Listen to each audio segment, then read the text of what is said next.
Nada melhor, não há nada. Aleluia. Nada melhor, não há nada. Aleluia. Nada melhor que o meu Deus. Diga pro Senhor, diga. Não há nada melhor. Nada melhor que meu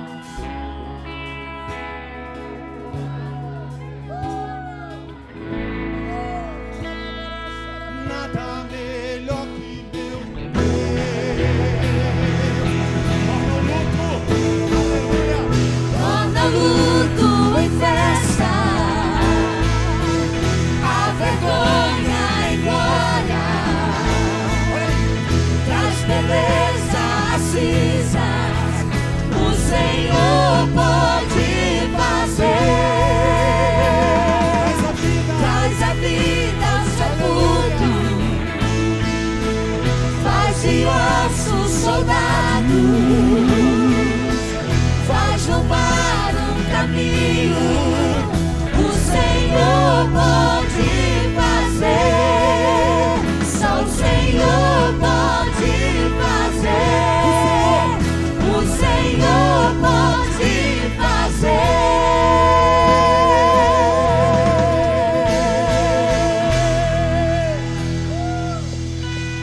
Aleluia. Aplauda aquele que pode fazer tudo. E Ele é contigo. Amém. Pastor Diego.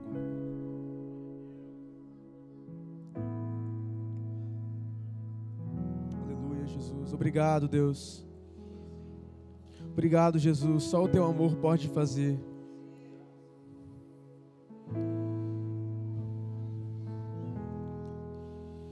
Boa noite, queridos. Graça e paz a todos. Amém. Vocês estão felizes? Amém. Vamos abrir nossas Bíblias. João capítulo 20, versículo 30 e versículo 31. Diz assim a palavra do Senhor. Na verdade, Jesus fez diante dos seus discípulos muitos outros sinais que não estão escritos neste livro. Estes, porém, foram registrados para que vocês creiam que Jesus é o Cristo, o Filho de Deus, e para que, crendo, tenham vida em seu nome. Estes foram registrados para que vocês creiam que Jesus é o Cristo, o Filho de Deus, e para que, crendo, tenham vida em seu nome. Vamos fechar os nossos olhos? Vamos fazer mais uma oração? Deus, obrigado pela tua presença, Deus, em nosso meio. Obrigado pelo teu amor, pelo teu cuidado. Obrigado, Deus, por tudo aquilo que já foi ministrado. E te pedimos que o Senhor permaneça aqui. Ó Deus, que tudo aquilo que for falado, ó Deus, não apenas alcance os nossos ouvidos, mas que gere transformação em nossas vidas. Que resulte em frutos, em honra e glória ao teu nome. Oramos assim em nome de Jesus. Amém.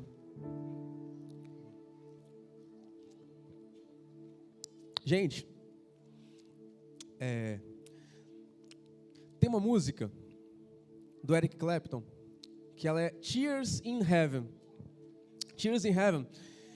E Eric Clapton é um guitarrista, para mim é um dos maiores que existe aqui no mundo ainda. E essa música em si, ele escreveu em um contexto de dor, em um contexto de luto. Tears in Heaven significa lágrimas no paraíso. E ele escreveu justamente porque ele estava passando por uma fase complicada, porque o filho dele, o Connor, ele tinha sofrido um acidente, veio a falecer, ele tinha 4 anos, caiu do 53º andar, e aí ele estava passando por uma depressão severa, e aí surgiu essa música, que a letra dela, a tradução, é mais ou menos assim: será que você reconheceria a minha voz se nos encontrássemos no paraíso? É muito poética, ela é muito bonita. E ele escreveu isso pensando justamente nesse momento. Porém, é muito comum hoje ver essa música sendo repostada, por exemplo, sei lá, na foto de casal no Instagram. Estou almoçando com a minha família, com a minha esposa, eu posto a foto e está aquela música lá. Ou então, se a gente for pegar nas plataformas de áudio, ela vai estar associada a uma playlist de relaxamento, para ficar relax, para ficar tranquilão. Só que a música não foi escrita nesse contexto. Porém, a música permite isso. A música permite que eu reinterprete ela da minha maneira, com a minha pessoalidade. Isso aconteceu muito em músicas populares brasileiras. Na época da ditadura militar, as pessoas compunham as músicas pensando em uma coisa, mas hoje as pessoas já ouvem de uma outra maneira. O Marco Teles reclama disso no podcast com Douglas Gonçalves, falando o seguinte, que quando ele pensou no amado Timóteo, a ideia dele não era que o amado Timóteo se tornasse o que se tornou. Era para ser uma dor, um grito. Porque ele foi um missionário, caminhou sozinho por muito tempo, viu a dor do campo, só que se tornou algo muito grande. As pessoas cantam aquilo com paixão. E ele ficou assustado quando ele falou sobre isso. A música, a arte, a poesia, elas permitem isso, essa livre interpretação. Ainda que o autor não tenha pensado em algo, eu posso trazer isso para mim. Porque às vezes, sei lá, a música que foi triste, é no momento que minha filha nasceu. E na maternidade estava tocando aquela música, então toda vez que eu vou ouvir a música, eu vou lembrar da minha filha, eu não vou lembrar da dor do autor. Isso acontece. E na música, isso acontece. É legal. Penso eu que as escrituras não permitem isso. É muito perigoso ter uma livre interpretação das escrituras. Pegar um texto aleatório e interpretar baseado em fontes, vozes da minha cabeça. É daí que surgem grandes problemas teológicos, grandes heresias, grandes problemas de relacionamento, doutrinas que às vezes não estão na palavra de Deus. E talvez foi pensando nisso que o João, sendo um pastor, tendo cuidado com as suas ovelhas, ele resolveu explicar o porquê que ele estava escrevendo o que ele escreveu. Porque já tinha, nessa altura, 3 outros evangelhos. O de Mateus, o de Marcos e o de Lucas. E as pessoas poderiam olhar para aquele livro e falar, gente, mas espera aí, João, já tem outros, por que você está escrevendo isso? E João, ele resolveu esclarecer. Gente, o objetivo de eu estar escrevendo o que eu estou escrevendo é mostrar que Jesus é o Cristo, o Filho de Deus, e para que crendo vocês tenham vida no nome dele. E é justamente sobre isso que nós vamos conversar nessa noite. O porquê que João escreveu o que ele escreveu. O que ele queria nos ensinar. O que o Evangelho de João pode nos trazer de prático para a nossa vida, para a nossa caminhada, para a nossa espiritualidade. Como nós podemos interpretar e aplicar o Evangelho de João. Da perspectiva de João, claro, né? Amém, gente? É interessante que João começa falando. Jesus fez diante dos seus discípulos muitos sinais que não estão escritos neste livro. No último versículo do Evangelho de João, ele fala que Jesus fez tantas coisas que se fossem contar umas a umas, não teria livro suficiente que coubessem isso. Penso eu que é uma metáfora, ele está brincando com as palavras. Tipo assim, gente, Jesus fez muita coisa.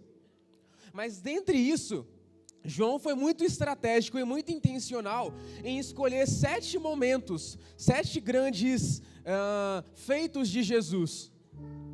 E o seu evangelho é baseado justamente nesses 7 momentos, que é a transformação de água em vinho, na festa de casamento, a cura de um filho de um oficial do rei, um paralítico que foi curado no tanque de Betesda, a multiplicação dos pães e dos peixes, a caminhada de Jesus sobre as águas, quando ele mostra o poder dele sobre a natureza, a cura de um cego de nascença e a ressurreição de Lázaro. João ele foi muito intencional em escrever o que ele escreveu. Ele pensou 7 grandes momentos e destacou eles e falou, gente, tudo que foi escrito tem uma finalidade. Eu poderia escolher muitas outras coisas, mas eu quero selecionar essas. E o mais interessante é que João, ele não chama os grandes feitos de Jesus de grandes feitos ou de milagres. Ele chama de sinais. Sinal não é algo que tem um fim em si mesmo. Um sinal, por exemplo, de trânsito. Uma placa lá com aquela bolinha vermelha. Tem um significado para além daquele objeto. Uma placa escrito hospital. Não significa que se eu chegar na placa e falar, ei, eu estou com dor de cabeça, aquela placa vai me responder. Aquilo é um sinal de que naquela redondeza existe um hospital. Está chegando, por exemplo, o Dia dos Namorados. Daqui a uns 12 dias. O Aleph vai fazer uma reserva de um restaurante. Vai levar a Gabi. Aí ele vai, reserva, deixa as crianças com o Juninho. Vai jantar, faz aquela reserva. E chega na placa assim, escrito restaurante. Olha para a placa e fala, por favor, eu vou querer um risoto de camarão ao molho almari. Ó. Vou querer aquela costela com barbecue. E uma Coca Zero.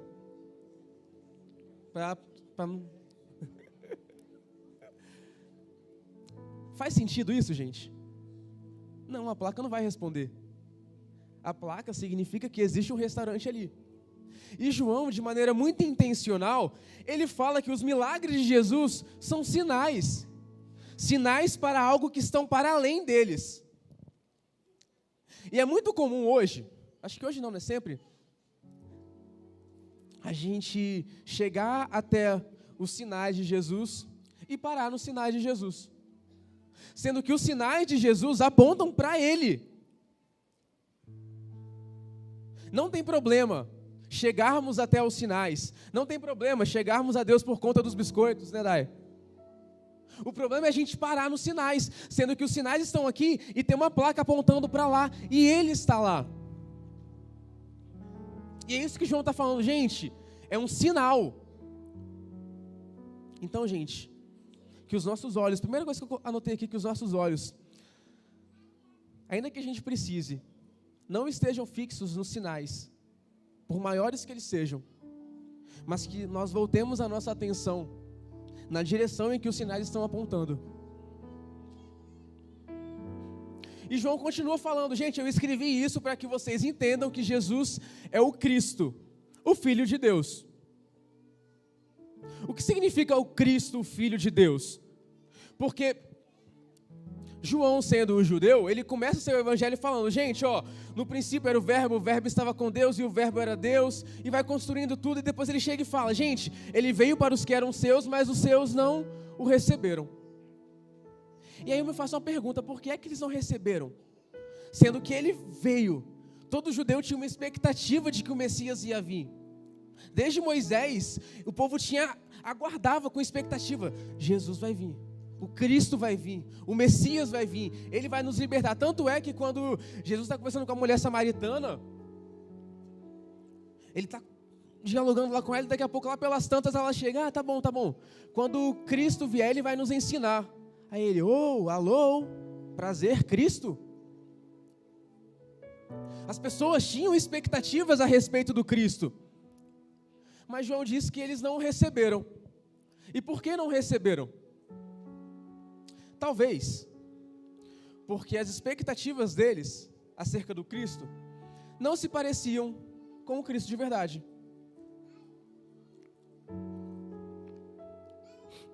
Jesus veio, aí eles olharam para as expectativas que eles tinham e olharam para Jesus. E olharam para as expectativas e olharam para Jesus.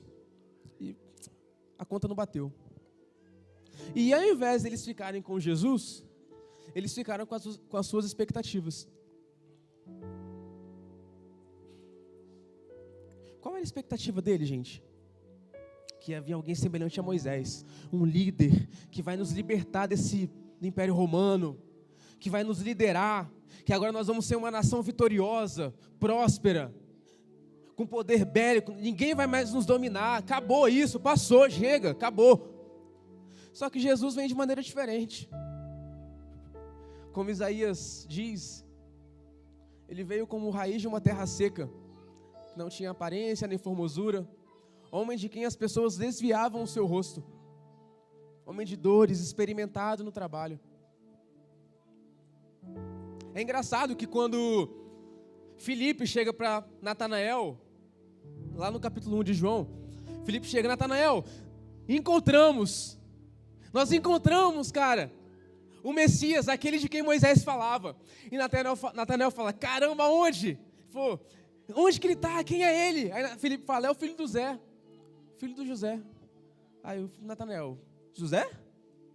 De Nazaré? Ele é. E pode vir uma coisa boa de Nazaré? Olha a cabeça, gente. E Jesus fala, você é um judeu em quem não há engano. Olha que Natanael era verdadeiro, tá? Eles tinham expectativas. Só que ao contrário do povo, Natanael, ao encontrar com Jesus, ele abandonou suas expectativas e fixou os olhos em Jesus.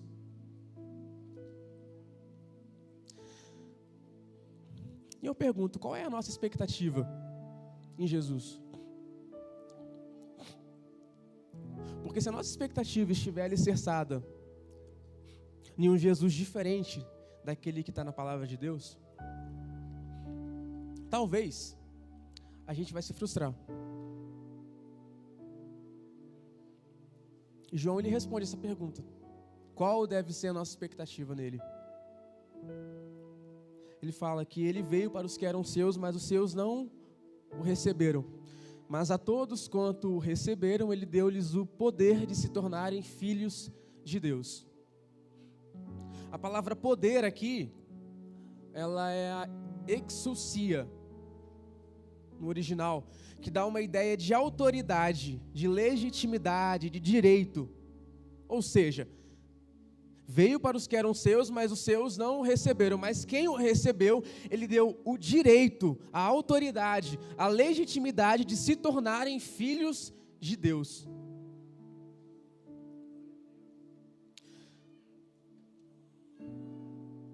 E como se deu esse processo, gente, de se tornar filhos de Deus? É só olhar para a cruz, só olhar para Jesus. Filipenses, Paulo fala que mesmo existindo na forma de Deus, ele não quis ser igual a Deus, não considerou que ser igual a Deus era algo que deveria ser retido, mas ele se esvaziou, assumindo forma de servo, tornando-se semelhante aos seres humanos e reconhecido em figura humana, ele se humilhou, tornando-se obediente até a morte e morte de cruz. Isaías, certamente ele tomou sobre si as nossas dores, levou sobre si, e nós o considerávamos como aflito, oprimido de Deus, mas ele foi transpassado por causa das nossas transgressões e por causa das nossas iniquidades. O castigo que nos traz a paz estava sobre ele, e pelas suas feridas e pelas suas pisaduras nós fomos sarados.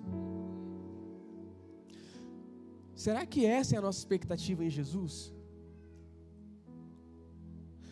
Será que a minha expectativa em Jesus, será que a sua expectativa em Jesus é em desejo por se tornar um filho de Deus e que Ele é a fonte disso? Ou a minha expectativa em Jesus é que Ele resolva os meus problemas? Será que a minha expectativa em Jesus é que Ele me torne uma nova criatura? Ou que Ele me faça sentir alguma coisa? Ainda que a gente sinta, tá? Qual é a nossa expectativa em Jesus? Será que está alicerçada na vida, na morte e na ressurreição dele? Porque foi para isso que ele veio. Ainda que ele tenha curado, tenha libertado, tenha ressuscitado, o que ele veio foi acabar com o domínio da morte e do pecado. Foi nos libertar disso. E Jesus, para João, gente, não foi uma expectativa sensorial, não foi uma experiência mística. Jesus não foi uma emoção, Jesus foi um Deus que viveu entre nós, que pisou nesse chão. E é por isso que eu penso que a nossa fé, ainda que a gente sinta emoção, ainda que a gente perceba a presença de Deus com nossos sentimentos físicos, a nossa fé não é uma emoção, é uma vida a ser vivida. É a certeza de que nós temos uma nova identidade. É a convicção de que nós somos uma nova criatura por causa de Jesus. Amém? Estão comigo? E o que significa isso na prática, Diego? É simples, uma frase muito pequena, que a gente já falou durante um ano inteiro, algum tempo atrás. Eu sou filho de Deus. Eu sou filho de Deus. Você consegue dizer isso? Eu sou filho de Deus? Mais uma vez, todo mundo junto. Mas agora com fé, né? Com verdade. Essa, gente, é a nossa convicção. Essa é a nossa nova identidade. Eu sou um filho de Deus. Ah, Diego, o que eu fiz? Cara, o que você fez passou.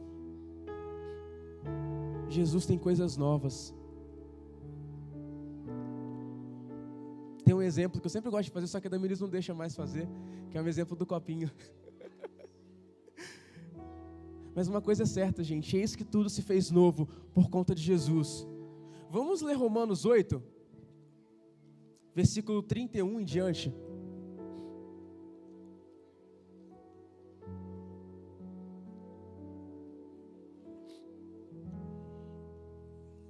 Eu vou ler na versão NA, gente. Vai aparecer também. Isso é Paulo afirmando acerca dessa convicção. Que diremos então à vista dessas coisas? Se Deus é por nós, quem será contra nós?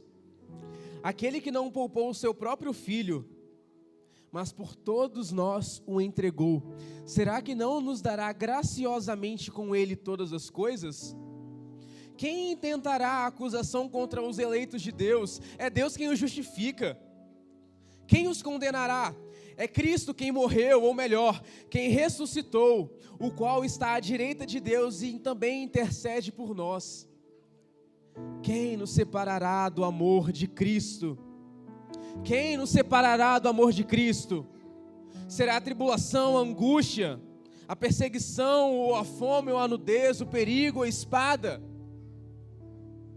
Versículo 37. Em todas essas coisas, porém, somos mais do que vencedores por meio daquele que nos amou.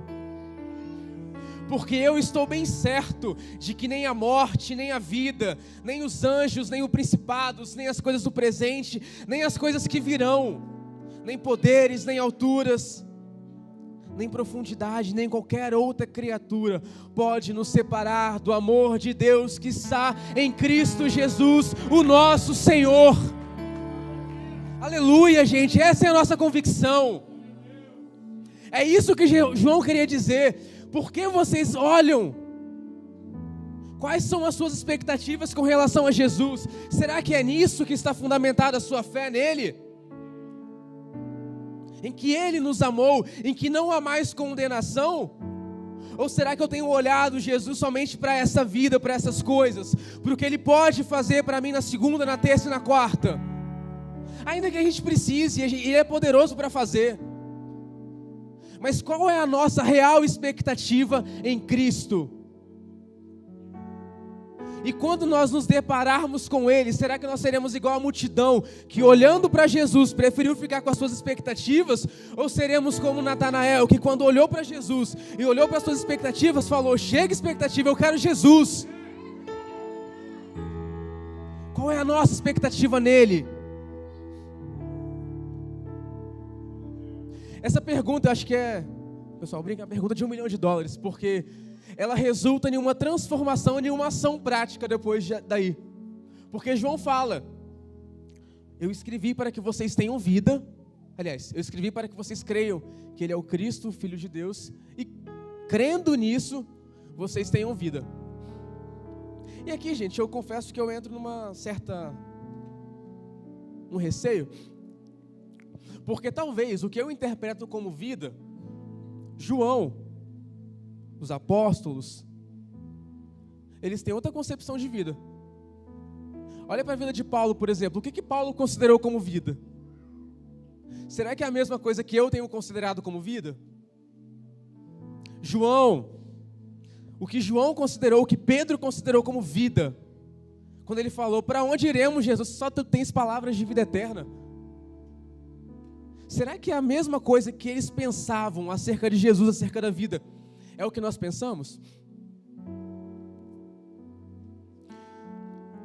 Jesus ele disse: se alguém quer vir após mim, lá em Lucas capítulo 9, se alguém quer vir após mim, negue-se a si mesmo, dia a dia.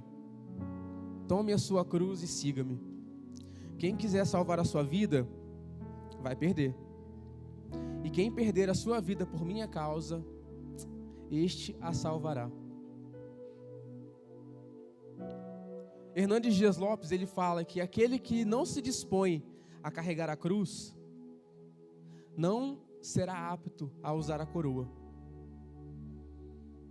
E deixando claro, tá, gente, que cruz não é uma doença, cruz não é um inimigo, cruz não é uma fraqueza, cruz não é um time ruim, cruz não é uma dor, cruz não é um filho rebelde, cruz não é um casamento conturbado. Isso não é cruz. Cruz é a minha condição de pecador, renunciar às minhas próprias vontades, os meus próprios desejos, pegar essa natureza humana pecaminosa que deseja o pecado, que como Paulo fala, o apóstolo Paulo falou, o bem que eu desejo esse eu não faço, gente, mas o mal que eu não desejo esse eu faço. Essa é a nossa cruz. Quem quiser vir após mim, negue-se a si mesmo, dia a dia. Negar a si mesmo e tomar a sua cruz é um processo diário. E vai durar até o fim, gente, aqui. Neguei ontem, no sábado, dia 31 de maio, acabou. Não preciso negar nunca mais. Ah, vai nessa. Você que não nega hoje também não, gente, pra você ver onde você vai estar. Não precisa nem estar amanhã, hoje mesmo.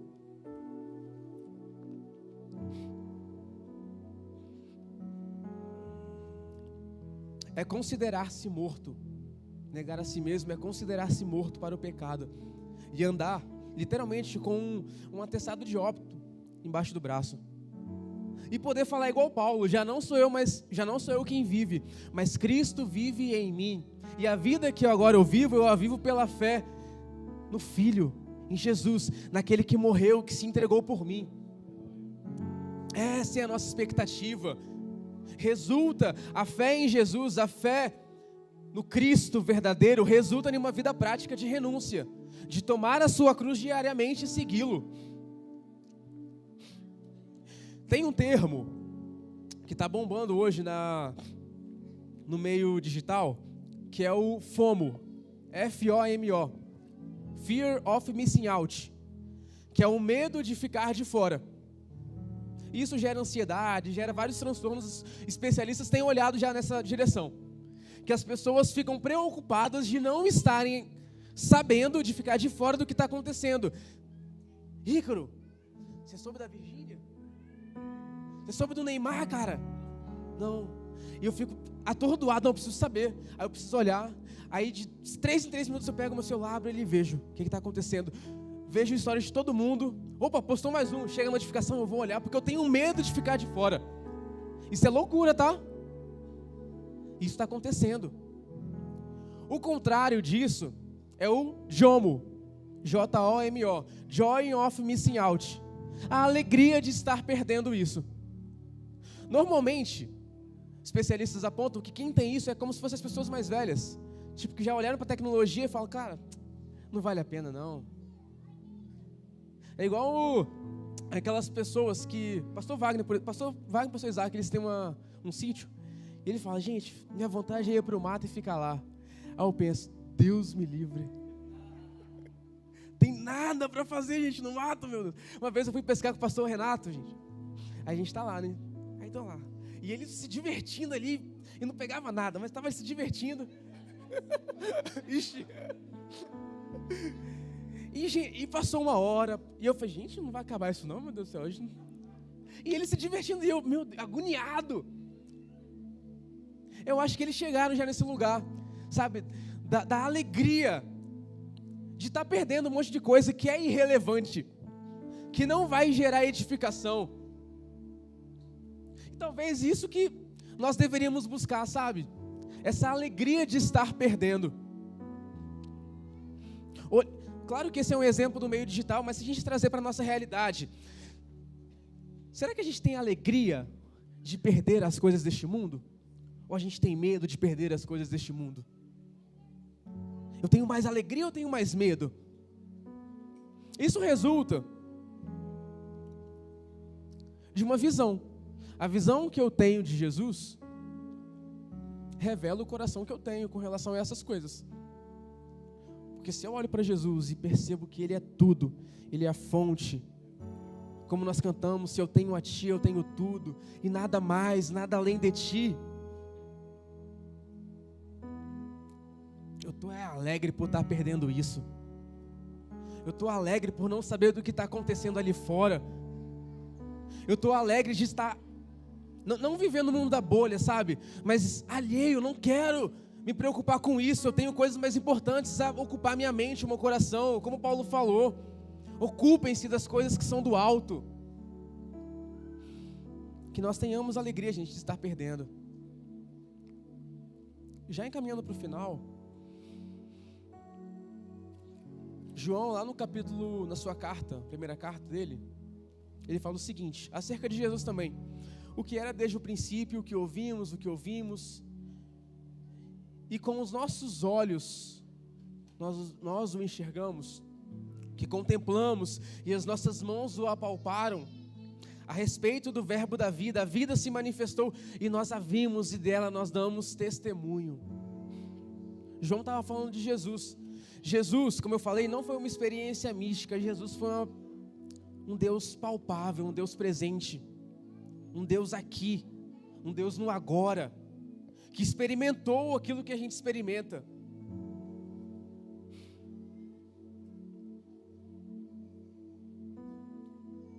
E a palavra que João usa, acerca dela nós damos testemunho, acerca dessa vida que nós recebemos agora nós damos testemunho, é a palavra marturel, que é mártires. Também essa palavra está lá em Atos capítulo 1, quando Jesus fala: vocês vão receber o Espírito Santo e vocês serão minhas testemunhas. E a gente, glória a Deus, batiza-me, Senhor. A palavra é mártires, gente. E aí, é glória a Deus? Ser cheio do Espírito Santo, ser cheio da presença de Deus, implica em vida? Sim, mas também implica em morte. Morte.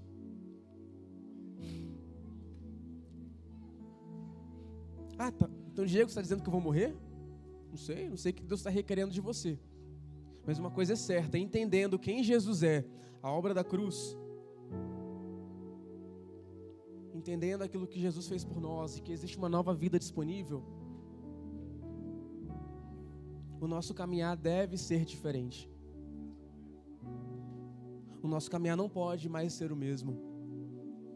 Na contramão do mundo, que caminha a passos largos para a individualidade, para o pecado, o amor cada vez mais se esfriando, filhos contra pais, pais contra filhos,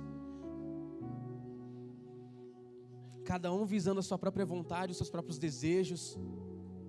O Deus do mundo é o próprio ventre, que tudo é para mim, comigo e só, nada para o outro. A ânsia de ter e o tédio de possuir. Isso é o mundo, gente. Na contramão, como Paulo fala, não se amoldem ao padrão deste mundo, mas transformem a vossa maneira de pensar. O Evangelho está aí, visível, palpável, audível, resplandecendo através de um novo estilo de vida, resplandecendo através de uma ética, de uma lisura, de um caráter íntegro, de um amor para com a família, um cuidado para com a família,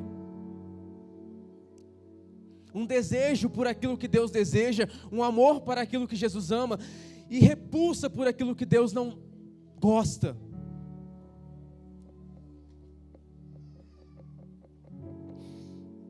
O Evangelho está aí, gente. O Evangelho é aquele que não é individual. Eu penso que o Evangelho se conjuga no plural. Reino de Deus se conjuga no plural. Como Jesus disse, o Pai é nosso, o pão é nosso, o perdão é nosso, a mesa é nossa.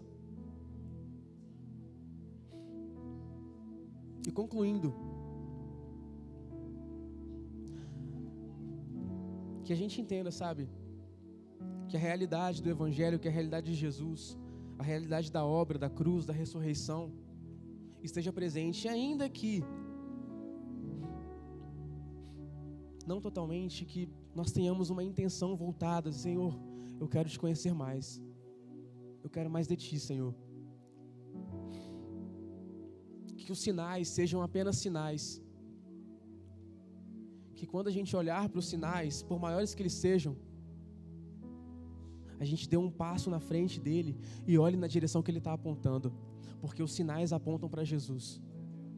João, ele fala, Jesus, ele dizia, eu sou o pão da vida, e ele multiplicava pão.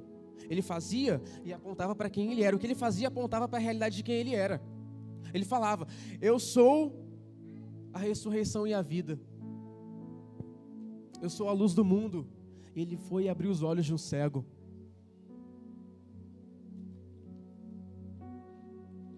Que os sinais sejam apenas sinais nas nossas vidas.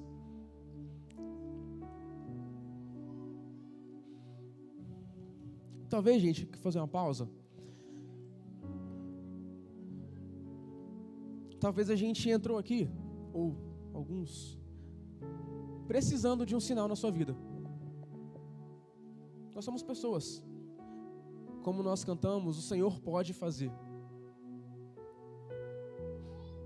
Talvez a gente está carecendo de uma cura, de uma provisão financeira, de uma saciedade na alma, de uma restauração familiar, eu não sei.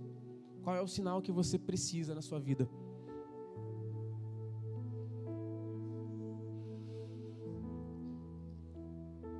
E eu confesso que eu não tenho o poder de orar e o seu problema ser resolvido. E eu acho que aqui ninguém tem. Está muito além das nossas capacidades. Eu não tenho o poder, eu não tenho a capacidade, nós não podemos impedir que você sofra.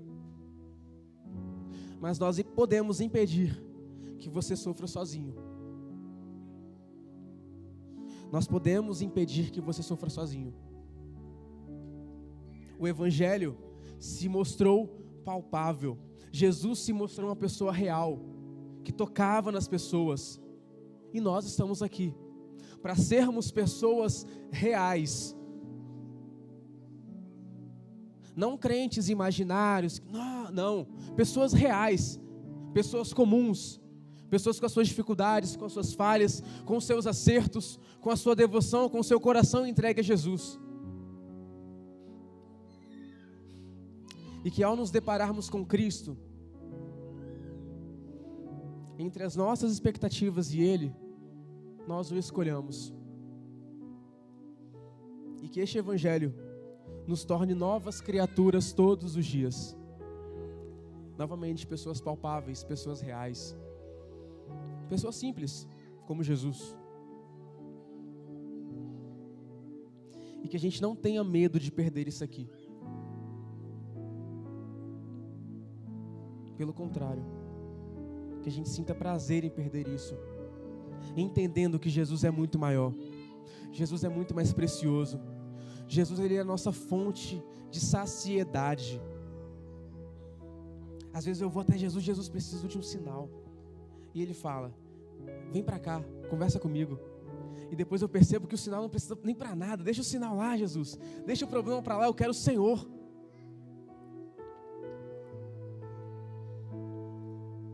Que isso gere, gente, transformação nos nossos corações. Que nós sejamos pessoas que se alegram porque encontraram a verdadeira vida, que é Jesus.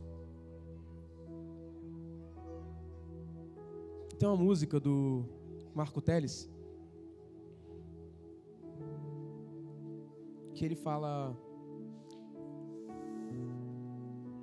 no refrão aí, se eu perder tudo o que juntei aqui, e se eu perder tudo aquilo que eu tenho aqui, eu me alegrarei, porque eu sei que eu tenho a Ti. Jesus, que essa seja a nossa oração, meu Deus. que ainda que nós percamos tudo, Jesus, nessa vida, que nós não percamos, ó Deus, o Senhor. Que nós não percamos, Jesus, a esperança de que o Senhor é o nosso Cristo. Ó Jesus, que a nossa expectativa esteja alicerçada, não em um Jesus curandeiro, mas no Jesus que é Deus, que viveu aqui, que morreu, mas que ressuscitou e que está sentado à direita do Pai. Jesus, a nossa oração, Pai, é que o Senhor encontre os nossos corações sinceros diante de Ti, desejosos pelo Senhor, desejosos pela Tua presença, desejosos por Te conhecer mais, ó Deus. Ó Jesus, como nós cantamos, nós precisamos de Ti. Mais do que tudo, Jesus, é o Senhor que nós queremos. Obrigado pela Tua palavra, obrigado, Jesus. Obrigado, Jesus, obrigado por tudo. Obrigado, Jesus. Amém, queridos.